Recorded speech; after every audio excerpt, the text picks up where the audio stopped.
Everyone.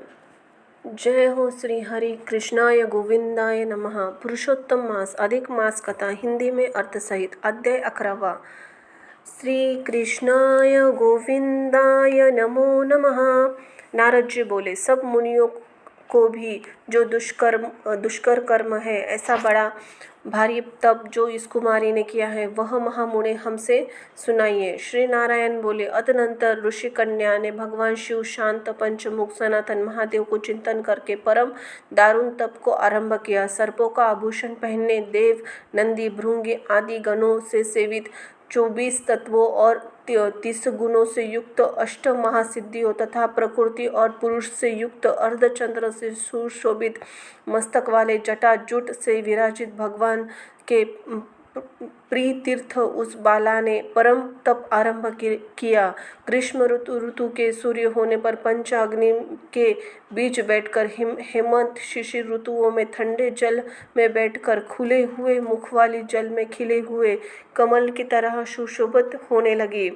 सिर के नीचे फैली हुई काली नीली अलकों से ढकी हुई वह जल में ऐसी मालूम होने लगी जैसे कीचड़ की लता सेवराओं के समूहों से घिरी हुई हो। शीत के कारण नासिका से निकलती हुई शोभित धूम राशि इस तरह दिखाई देने लगी जैसे कमल से मकरंद पार करके भ्रमर पंक्ति जा रही हो। वर्षा काल में आसन से युक्त चौतरे बिना छाया के सोती थी। वह सुंदर अंग वाली प्राप्त साया धूमपान करते रहती थी। उस कन्या के इस प्रकार कठिन तप को सुन इंद्र बहुत चिंतित हो गए। सब देवताओं ने दूरदर्शा और ऋषियों से स्पृहणीय उस ऋषि कन्या के तप में लगे रहने पर, हे नृपनंदन, हे क्षत्रिय भूषण, 9000 वर्ष व्यतीत हो गए। उस बाला के तप से भगवान शंकर प्रसन्न होकर उसे अपना इंद्रिय यातित नीच स्वरूप दिखलाया। भगवान शंकर को देखकर देह में जैसे प्राण आ गए, वैसे ही सहसा खड़ी हो गई और तप से दुर्बल होने पर वह बाला उस समय हष्ट पुष्ट हो गई। बहुत वायु और घाम से क्लेश हुई पाई, वह शंकर को बहुत अच्छी लगी। उस कन्या ने झुककर पार्वती पति शंकर जी को प्रणाम किया। उस विश्वनंदित भगवान का मानसिक उपचारों से पूजन करके भक्ति युक्त चित्त से जगत के नाथ की स्तुति करने लगी। कन्या बोली, हे पार्वती प्रिय, हे प्राणनाथ, हे प्रभो, हे भर्ग, हे भूतेश, हे गौरीश के शंभो, हे सोम सूर्य अग्नि नेत्र, हे तम, हे मेरे आधार, मुंड स्थिल मालिन, आपको प्रणाम हो।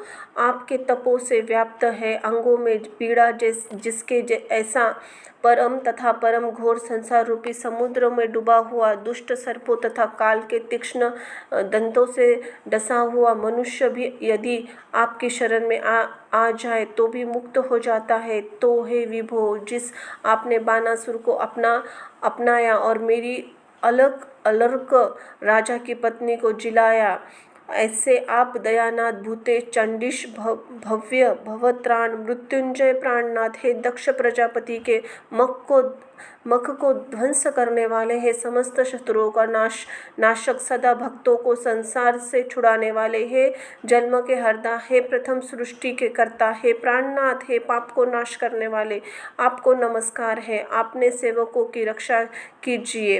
हे नृप, बड़ी भाग्यवती मेधावी की तपस्विनी कन्या इस प्रकार मन और वाणी से शंकर की स्तुति करके चुप हो गई। श्री कृष्ण बोले, कन्या द्वारा की हुई स्तुति सुनकर और उसके किए हुए उग्र तप से प्रसन्न मुख कमल सदाशिव कन्या से बोले, हे तपस्विनी, तेरा कल्याण हो। तेरे मन में जो भी अभिष्ट हो रहा है तू वर मांग। हे महाभागे, मैं प्रसन्न हूँ, तू खेद मत कर। ऐसा भगवान शंकर का वचन सुन वह कुमारी अत्यंत आनंद को प्राप्त हुई। हे राजन, प्रसन्न हुए सदाशिव से बोली कन्या बोली, हे दीनानाथ, हे दया सिंधु, यदि आप मेरे ऊपर प्रसन्न हो, तो हे प्रभु मेरी यह कामना पूर्ण करने में देर न करे। हे महादेव, मुझको पति दीजिए, पति दीजिए, पति दीजिए। मैं पति चाहती हूँ, पति दीजिए। मेरे हृदय में और कुछ भी सोचा नहीं है। वह ऋषि कन्या इस प्रकार महादेव से कहकर चुप हो गई। तब वो यह सुनकर महादेव जी उससे बोले, शिव जी बोले, हे मुनि कन्या के तूने जैसा अपने मुख से कहा है वैसा ही होगा। क्योंकि तूने 5 बार पति मांगा है। अंततः हे सुंदरी, तेरे 5 पति होंगे और वे 5 वीर, सर्वधर्मवेता, सज्जन, सत्य पराक्रमी, यज्ञ करने वाले, अपने गुणों से प्रसिद्ध, सत्य प्रसिद्ध, जितेंद्रिय, तेरा मुख देखने वाले, सभी क्षत्रिय और गुणवान होंगे। श्री कृष्ण बोले, न तो अधिक प्रिय, न तो अधिक अप्रिय। ऐसा महादेव के वचन सुनकर बोलने में चतुरा कन्या झुककर बोली। बाला बोली, हे गिरिजाकांत सदाशिव, संसार में एक स्त्री का तो एक पति होता है, अंततः 5 पति का वर देकर लोग मेरी हंसी न करिए। एक स्त्री के 5 पति वाली न देखी गई है और न सुनी गई है। हाँ, एक पुरुष की 5 स्त्री हो सकती है। हे शंभो कृपानिधे, आपकी सेविका मैं तो 5 पतियों वाली कैसी हो सकती हूँ। आपको मेरे लिए ऐसा कहना उचित नहीं है। आपकी सेविका होने के कारण जो लज्जा मुझ में रही है वह आप कहने को ही समझिए। कन्या का यह वचन सुनकर शंकर जी पुनः उससे बोले। शंकर जी बोले, हे भीरु, इस जन्म में तुझे पति सुख नहीं मिलेगा। दूसरे जन्म में जब तू तपोबल से बिना योनि के उत्पन्न होगी तब पति सुख को भोगकर अंततः परम पद को प्राप्त होगी। क्योंकि मेरी प्रिय मूर्ति दुर्वासा का तूने पहले अपमान किया है। हे सुभ्रू, यह दुर्वासा यदि क्रोध करे तो तीनों भुवनों को जला सकते हैं। सो तूने अभिमानवश ब्रह्मतेज का मर्दन किया है। जिस अधिमास को भगवान कृष्ण ने अपना ऐश्वर्य दे दिया है, उस भगवान के प्रिय पुरुषोत्तम मास का व्रत तूने नहीं किया।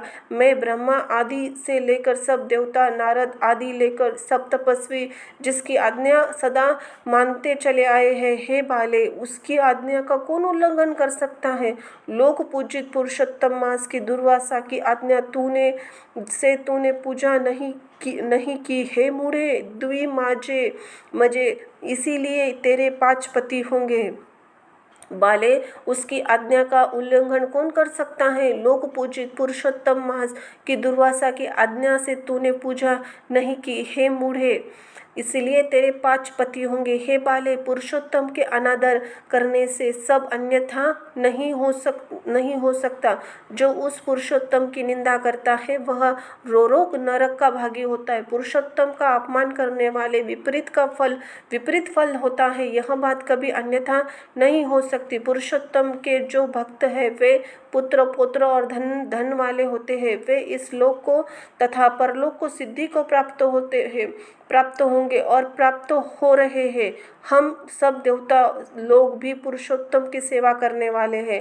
जिस पुरुषोत्तम मास, व्रत आदि देख पुरुषोत्तम शीघ्र ही प्रसन्न होते हैं, उस सेवा करने योग्य मास को हे सुमध्य में हम लोग कैसे न भजे। उचित और अनुचित का विचार चर्चा करने वाले अंतः एवं अकुरणीय जो मुनि है, उन अति उत्कंठ श्रेष्ठ मुनि तपस्वियों का वचन कैसे मिथ्या हो सकता है, कहो। इस प्रकार कथन करते हुए भगवान नीलकंठ शीघ्र ही अर्थधान हो गए।